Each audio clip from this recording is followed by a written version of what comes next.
I want to inform you that just in political election or in a political campaign and what you see going on between APC and PDP, there are oppositions.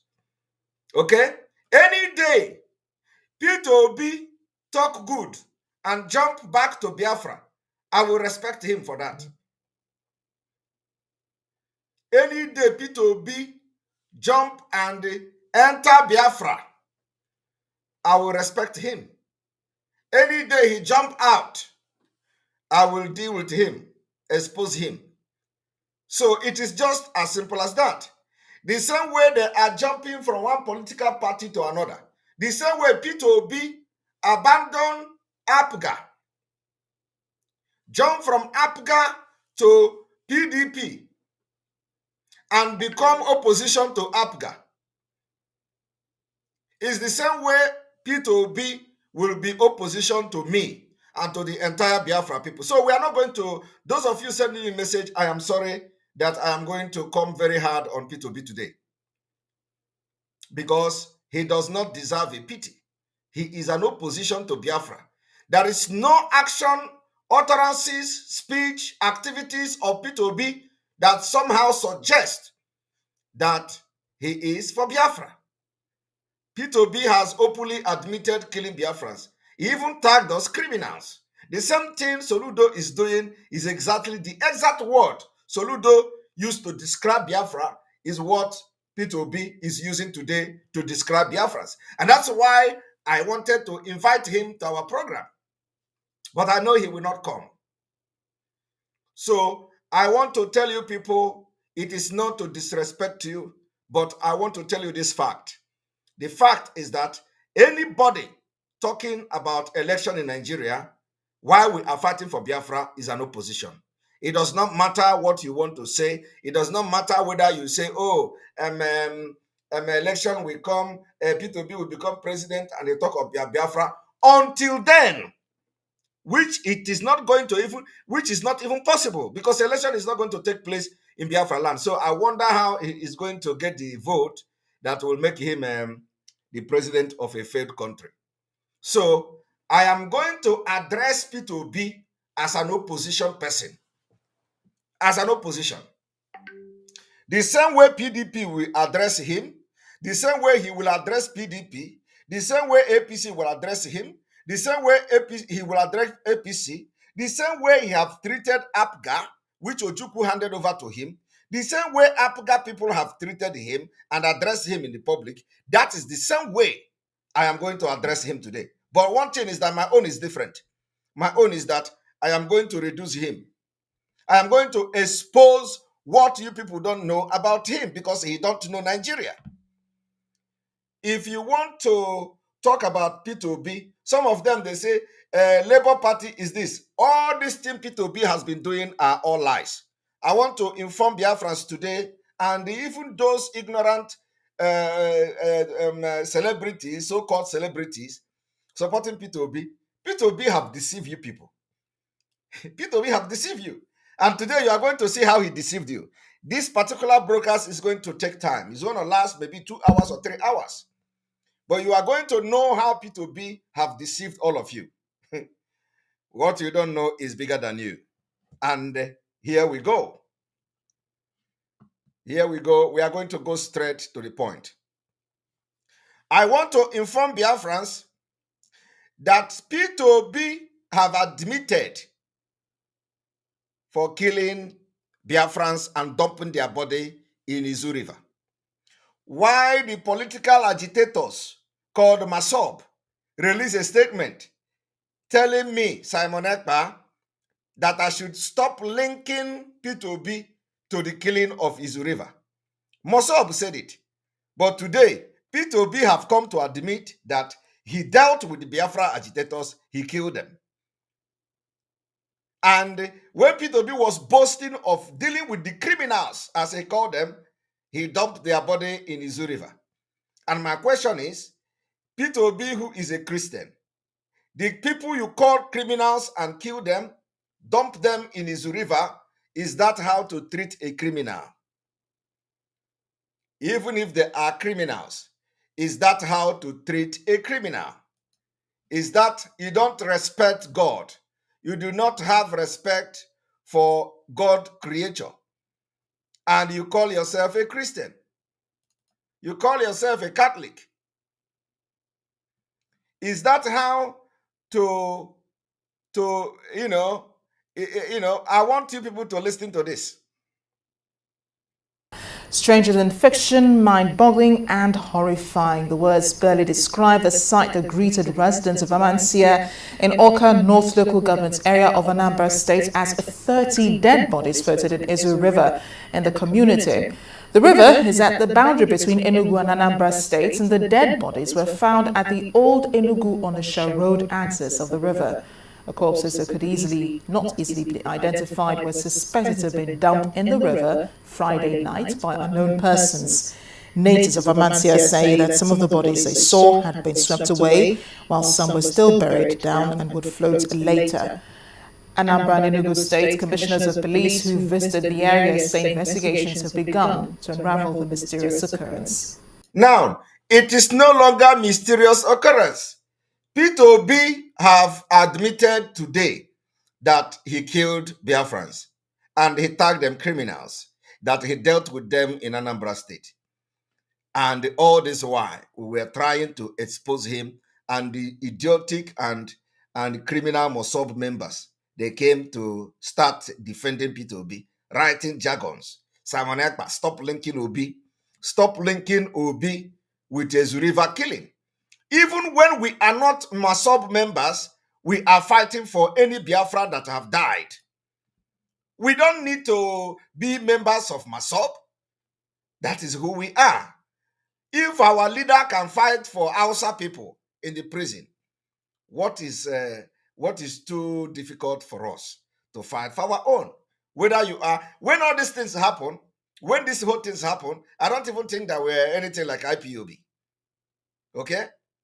It was Mossad members that were killed, and Mazi Nnamdi Kanu talked about it. Here is it. Come back to Izu River once again to ask the whole world to please help us develop on Jonathan to compel them to release the results of the autopsy. We want to see the Senate result, and that will also form part of our tweet tomorrow. Peter Obi is a murderer. Peter Obi killed these people. He killed them in cold blood. Peter Obi is the only governor to have ordered the mass execution of his own people, and also ordered for their bodies to be buried in a mass grave. We can never ever forget these people. Izu River must be revived. We need the whole autopsy, not part of it. And Peter Obi must be held to account. Peter Obi, in case you know him, is a mass murderer, he's a killer. Izu River is testimony. The same thing today. Somebody is here asking, what is the evidence? What more evidence do you want? When Northern asked Peter Obi, I'm going to play it here, about Biafra agitators and IPOB. Peter Obi said he dealt with them during the time he was a governor. That is what he was talking about. I want to inform Biafrans and a warning to the Enugu State governor.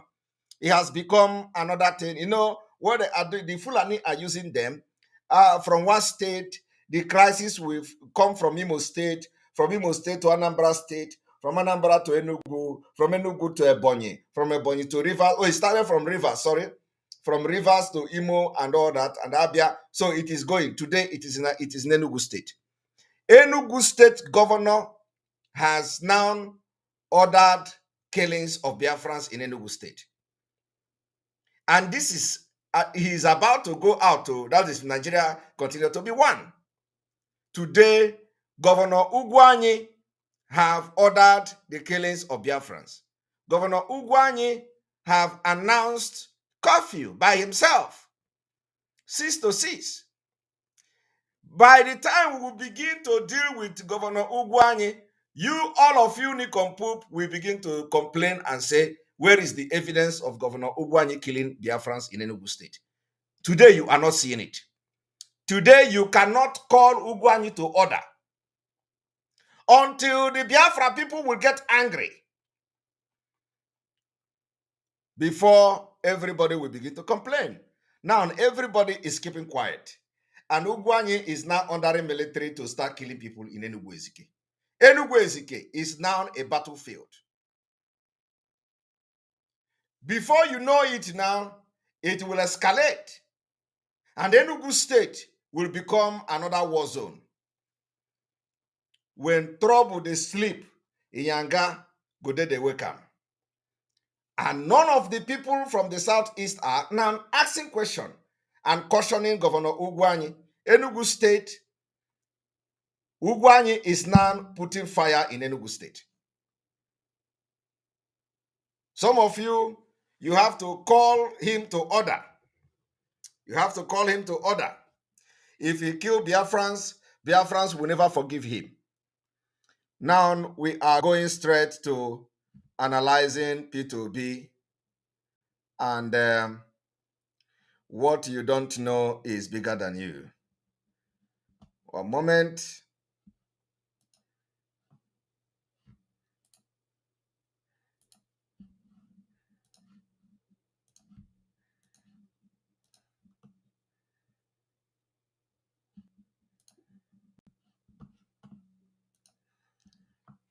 I want everybody to go and get water. Today we are going to sit here and listen to P2B. We're going to sit here. I'm going to analyze everything from A to Z. Maybe not to Z, but at least the reasonable number of them. Let us go there.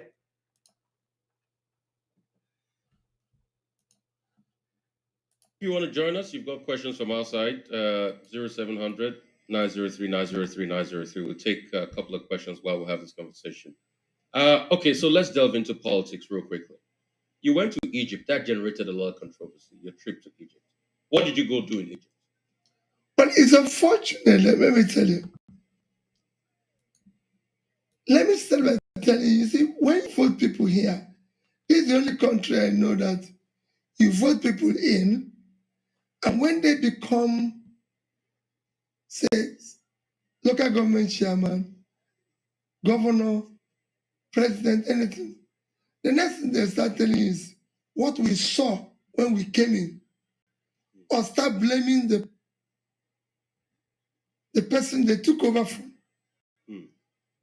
A leader, when you're elected and you're in charge, you're not meant to complain. The job of a leader is not to complain. The job of a leader is not to give excuses. It's for you to solve problems. And if you're aspiring to lead, that is the time you need to study and know what you're going to do. So if there's an example anywhere globally, you go there and learn. Today, go to any record, the highest deployment and faster deployment of power globally is Egypt, Vietnam, India. Egypt moved their power from about 20,000 megawatts to 58,000. Between 2015 and 2020, 5 years, Nigeria as a country could generate, or was able to generate, in the 60s, over 1,000 megawatts. 50, 60 years after, they cannot generate above 4,000. That shows a crisis. When these people could, in 5 years, increase their power generation by 30-something thousand. So you need to go and learn. I went there. I was taken around the power facility, met the companies that did it, went to the ministry, met the power holding company chief, met the people in the ministry, above all, met those who provided the finance. Who provided the finance for that? Of course, they worked on turnkey with Siemens, so European Development Bank did their own. They worked on turnkey with other group, GE did. So And I know that it's easy within a period of 5 years to move power generation, distribution, transmission in 5 years from where we are today to 15,000 to 20,000. You see, this is the problem. Now, it may also surprise you that what you see here, what you hear P2B saying, is because he do not know the country he is, aspiring to be the president. So P2B is now telling you that Egypt have CMS and Fashola and all the people that have served in the Nigeria power holding company or that don't know anything how to contact foreigners. They travel to London, they travel to Germany, they travel to America, and according to P2B, nobody ever know how the people, even Fashola, they have their buildings and the houses everywhere all over the world. P2B have been living in London for many years. He said he can, before he even become the governor of Anambra State, he was able to raise 1 billion. He can make a this of 1 billion or 1 million pounds. Now, in all these things, P2B is just coming now to tell you that in Egypt, he has found the solution. He has found the solution to electricity. So vote him because he don't know what is holding the power. He don't know. He is ignorant of the Fulani involvement in the power holding. He is ignorant that the Fulani don't embrace innovation. P2B is not aware that the power he is talking about has to do with innovation. Innovation. P2B don't know that what he was talking about has to do with innovation. And the Nigeria federal government under Fulani control have created a center, as you can see on the screen, a center for eradicating innovation and establishing Sunnah. So what this center is telling you is anything innovation. Innovation is the ability to also, build power system, build electricity, and even have the opportunity to use nuclear power. Okay? P2B is ignorant of this. Fashola knows how United Kingdom generates electricity. Now, let me tell you, P2B do not also understand that Fulani has put Nigeria in international stage, that Nigeria can never be allowed to use nuclear power. Because when you have nuclear power, even when we have uranium in Nigeria, when you have nuclear power, you can even use nuclear power to generate electricity. Okay? You have biochemical energy. All these things this man is saying here, he believes that Fashola is a novice. He believes that Fashola don't have the knowledge. Instead of him to go and ask Fashola, what did you do wrong? Which challenge do you have? Because that is exactly what he should have done. Fashola was a governor of Lagos State. Everybody was praising Fashola. Everybody was praising Fashola. Fashola say, a country that cannot fix electricity, you have already collapsed and all that. Fashola said a lot of things. And that's why I played it in this jingle I played in the first place. So Fashola came and became the Minister of Power. And Nigeria grid collapsed under Fashola. So P2B should have gone to ask Fashola, Fashola, did you also try to go and copy something from another country and come to Nigeria? Why did it fail? Why did you not succeed? The reason why Fashola did not succeed is the structure of Nigeria. Dangerous diversity.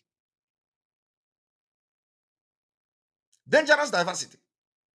Fashola knows what is power. Fashola knows what is electricity. He couldn't do it.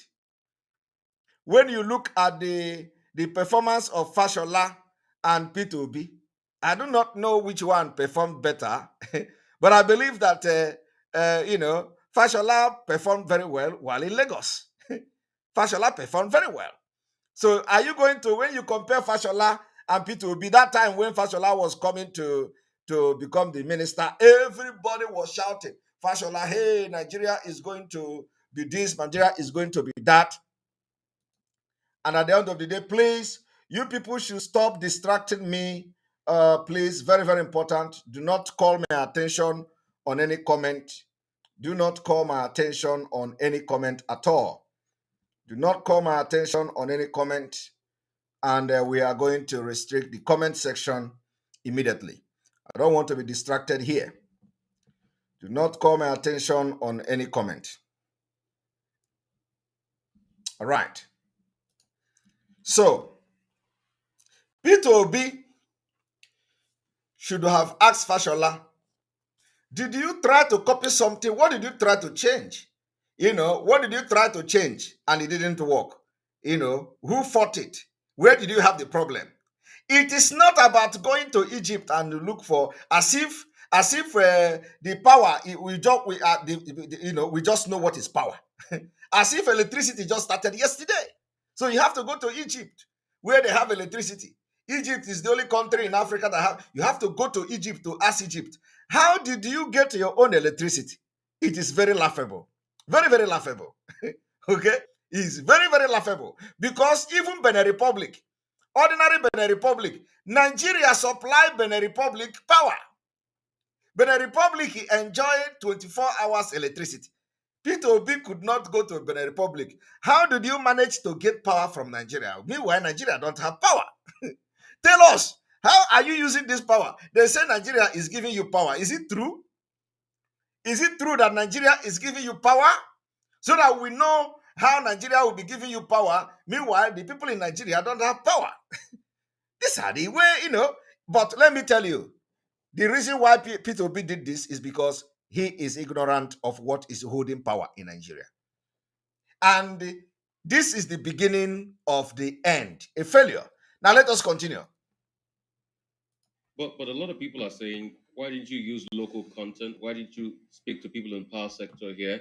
And what can you learn in 3 days? Those are okay. The something I said. They don't know what they're talking. I've been speaking to people here. What I need to go and see where it's dead. Okay. That's people. There's nothing wrong in learning. All right. It's not as if I was in office and I'm traveling. They want you to be in office and say you're going to travel. Okay. Part of the problem we have here is that people don't want to learn. The job, leadership and learning are inseparable. You must learn always. All right. When I was campaigning to be governor, I visited. That was my first trip to Bangladesh to learn how they dealt with the poor, pulling people out of poverty. Okay. To know what they were doing about their education. I did the same thing with India, rural India.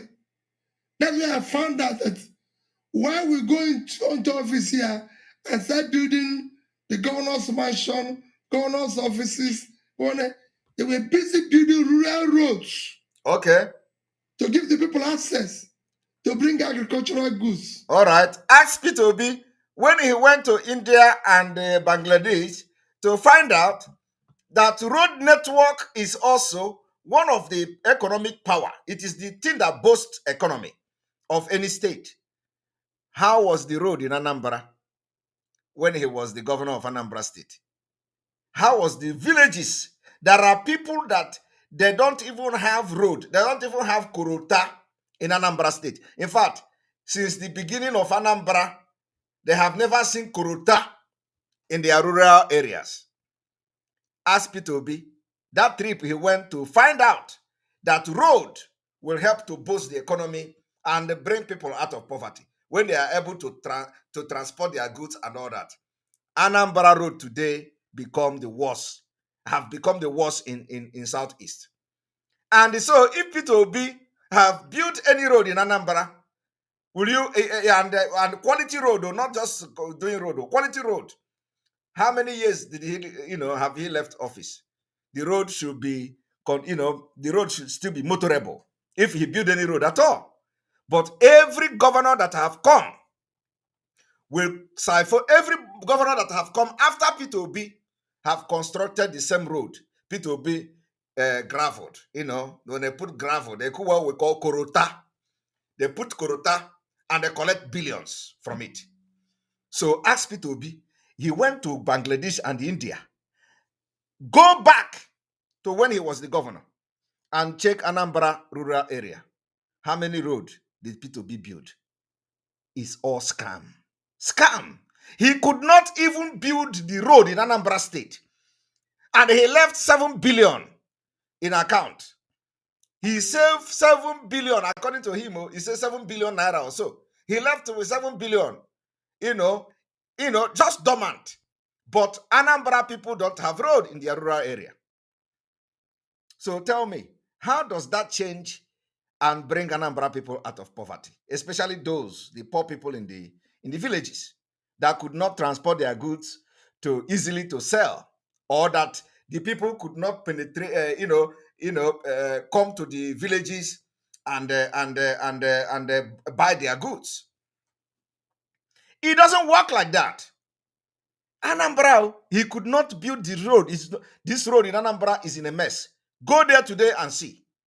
And one governor will come and do the same road. Another governor will come and do the same road. Another governor will come and do this. The same road. It can't last for 1 year. It is gone. They are using it for business. Now, let us continue. Which they can sell and make more money. So go ask anybody, as governor of Anambra State, every part in Anambra State was connected by rural roads, bridges, everything. Are you hearing that? That's what you learn. But when you stay there, I went there. That's what I'm doing today, and I'm doing it with my own resources. Okay. To learn, you need to learn. Okay, so you went you learn every day. Every day. So you went to Egypt to learn, and you've also been talking to stakeholders locally. I've spoken to. And the one thing that should surprise you is that while this man was living in the United Kingdom, he learned nothing. He didn't learn about electricity in the United Kingdom. He lived in the United Kingdom and for many years and have properties there. He had business partners who are in energy and all that. He didn't learn anything from United Kingdom. He came back to Nigeria, become a governor, yet he didn't learn anything about electricity while he was a governor. He didn't learn. Because if he wanted to learn about electricity as a governor, he should have also channeled his energy in learning about electricity while he was a governor to improve the power system in Anambra State. He didn't do that. And he has become a governor. Ruled Anambra for 8 years. He didn't try to research about energy until now. He is now traveling to Egypt, to look for Arab money. He's traveling to Egypt so that to tell the Egyptian or the people there that you remember, I am going to Arab country. I am going to Arab country. The allegiance, to seek allegiance, nothing else. To seek allegiance, because I cannot understand where all the countries in the world, it is Egypt. You should have gone to Saudi Arabia. Saudi Arabia their light don't even blink. Should have gone there and asked them what, come and let us have alliance and tell us what you do in Saudi Arabia. He learned nothing in England where he lived, and he traveled 3 days in Egypt to learn power. Hey, Jesus Christ! That is what Nigeria can turn a brilliant man to. Struggling to be something in Nigeria, a failed state. You left London, you live in London for many years, you didn't learn anything. It's just like me now. I live in this country for many years. I'm a citizen in this country. I participate in politics in this country. And then Biafra will come. I will start going to Somali to ask Somali, what did you do to end your war? I will start going to North Sudan and South Sudan. I heard that you people are fighting. Biafrans are having problem. How can I stop it? It is going to be the stupidest thing I would do. It is going to be very awkward and absurd. So this man lived in London, had a business. We were able to raise even £1 million if he want back then, as far back as 1995. He didn't learn nothing about energy. He want to go to stay 3 days and parade himself there. Let me tell you, he didn't go there to learn anything. It is all about campaign. But let us continue. You are going to see how bad Nigeria will make somebody to look. Stakeholders locally, I went there, and you need to find the finance. It's not when you go there, say there's no money. That's why people come into office and say what they saw when they came in. What are you seeing? You need to see all those things before you arrive there. Okay. Let's because there's a lot of ground to cover. Let's go straight to the issue about VP, and the issue is also about talking to NNPP. Is there any talk going on with NNPP? Because we're seeing that making the rounds of social media, and then Dr. Donyo Kuba came out to say he's your VP pick. A lot of people say, okay, he's a placeholder. What's the talk about your VP? Well, we're talking to a lot of partners. What we are trying to do, as so you're talking to NNPP? Everybody. Okay. We're talking to. What we're trying to do is not to do it the usual way. It's not a question of Peter Obi being president. We want to build a coalition of Nigerians, especially the youth, to take over our country. 24 years in the hands of these people who hired. The country has deteriorated. Look at the World Bank report a few days ago. Look at what they're saying again. That Nigeria is at the small stage economically, and it's going to throw more people out of poverty. So after 24 years, the people we hired have thrown millions of Nigeria. In 1999, when this journey started, about 60 million Nigerians or thereabout are living in poverty. 24 years after, they've doubled the poverty number of people. So it is time to ask these people hired to go, no matter which side they're coming from, because they're the same people. And so we need to now get a team of Nigerians. And he think it is about the leadership or the individuals in Nigeria. He was part of this particular 24 years. In these 24 years, he was part of it 8 good years. He think that it is about the people that they elected. No. Peter Obi is very, very ignorant of Nigeria.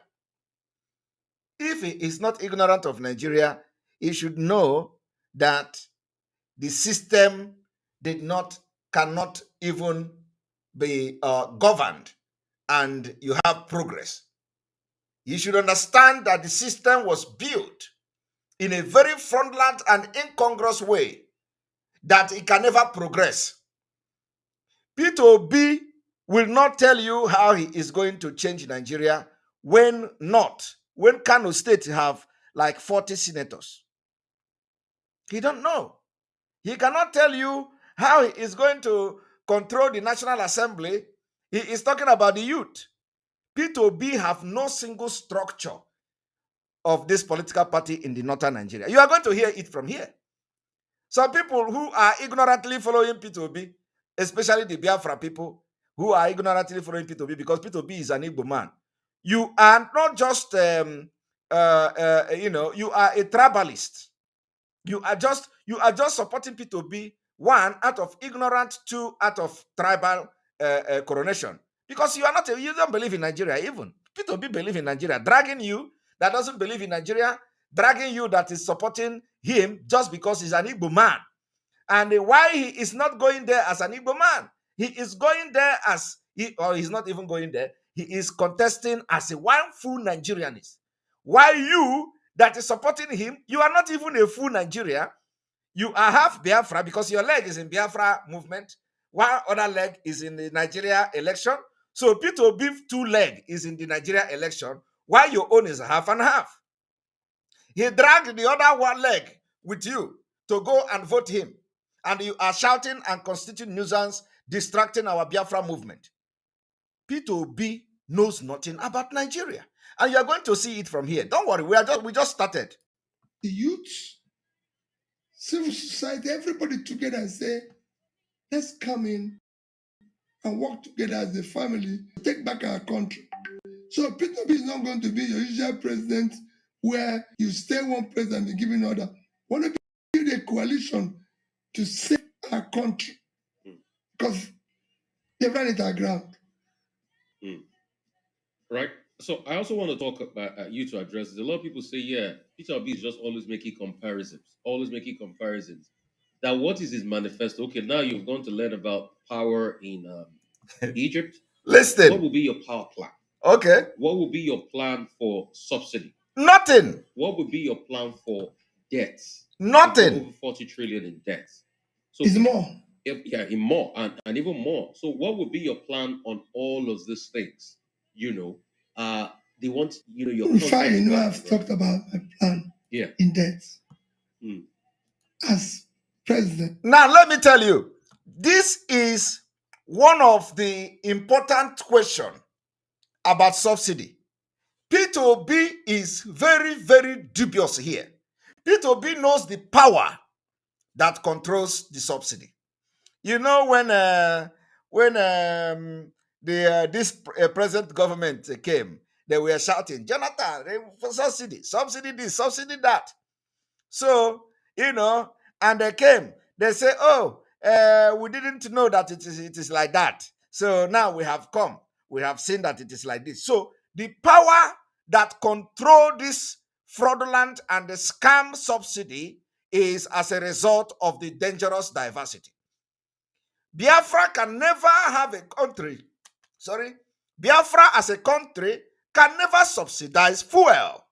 We can never have a subsidy in Biafra as a country because we are going to be moving in one mind, one direction, and we are going to be very innovative and not, eradicating innovation and embracing whatever they call it. So we are going to be very innovative in Biafra. Oduduwa is going to be very innovative. You can't just come and start, pumping your resources in subsidy.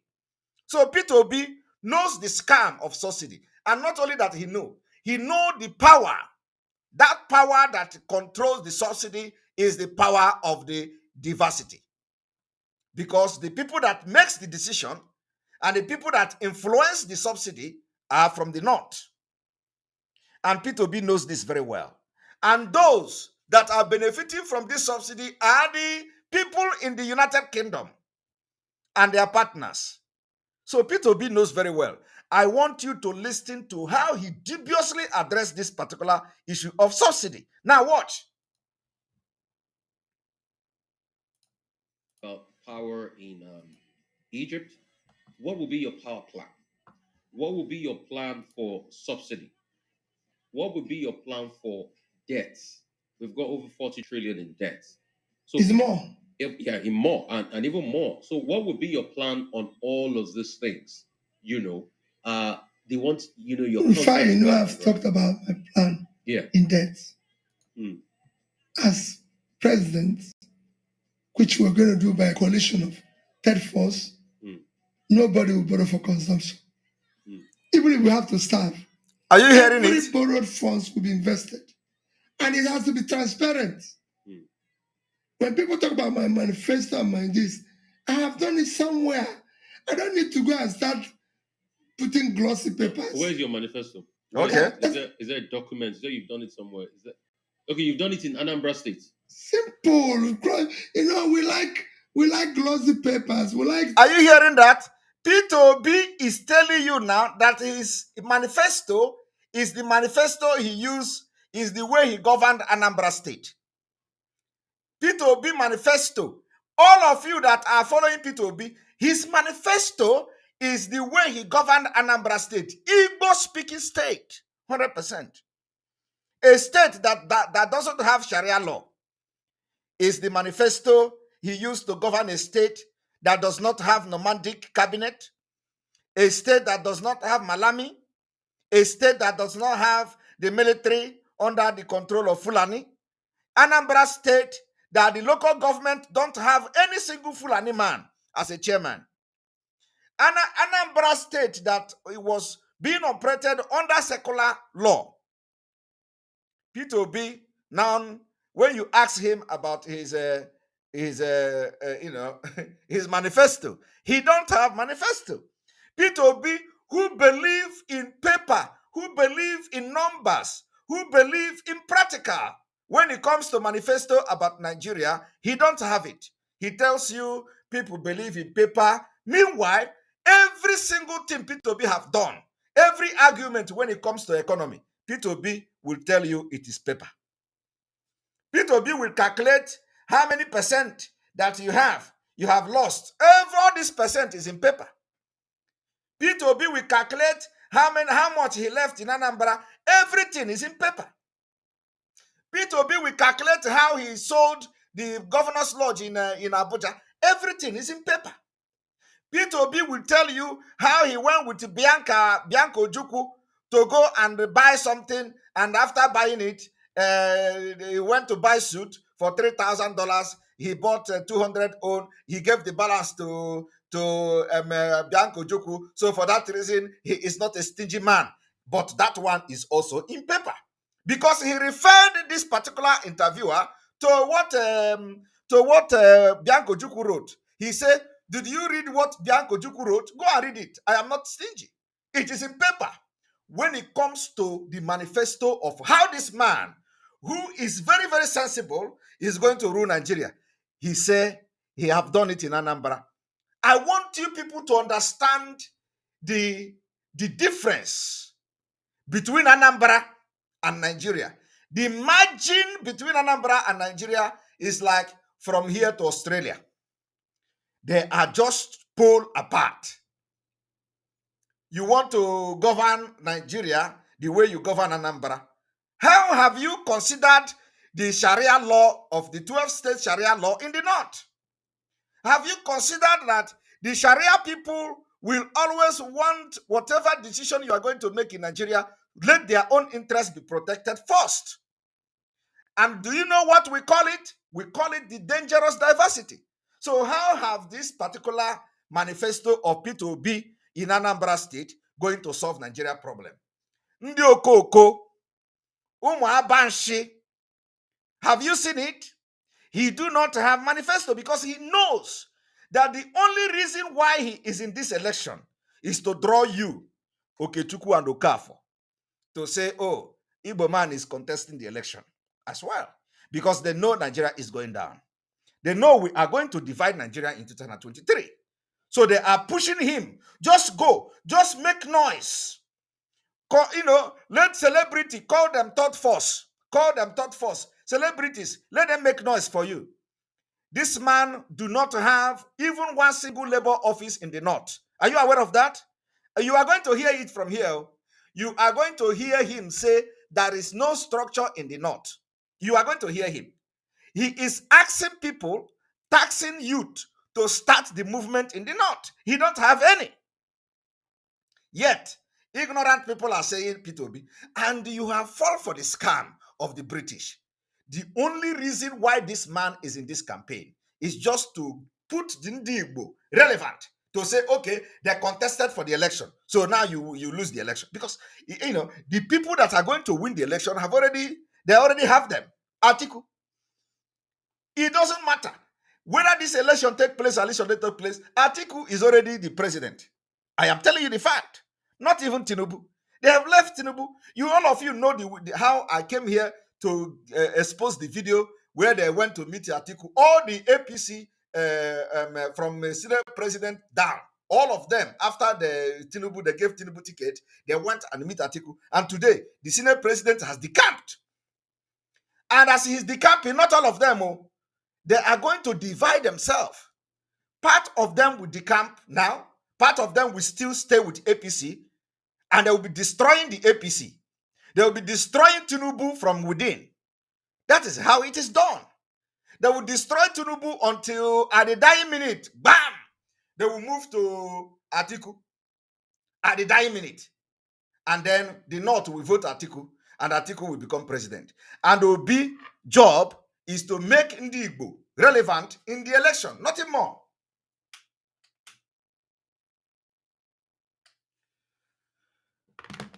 The job of Obi, you need to refresh also.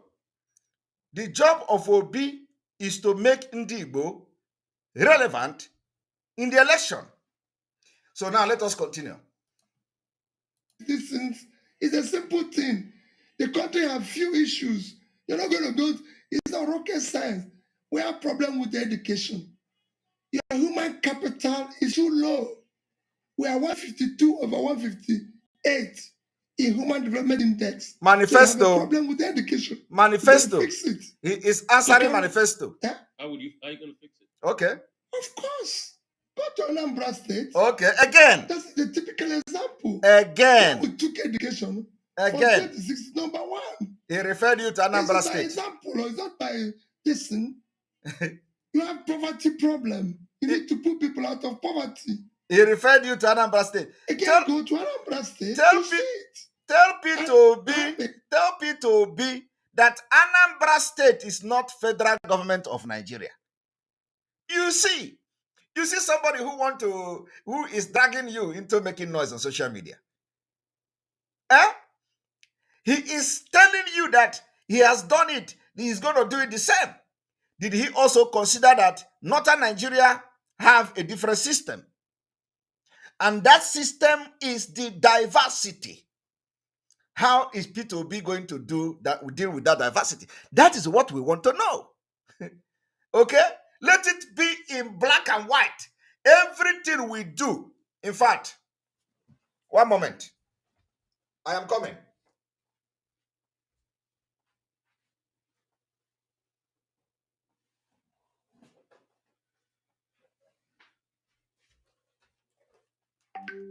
Here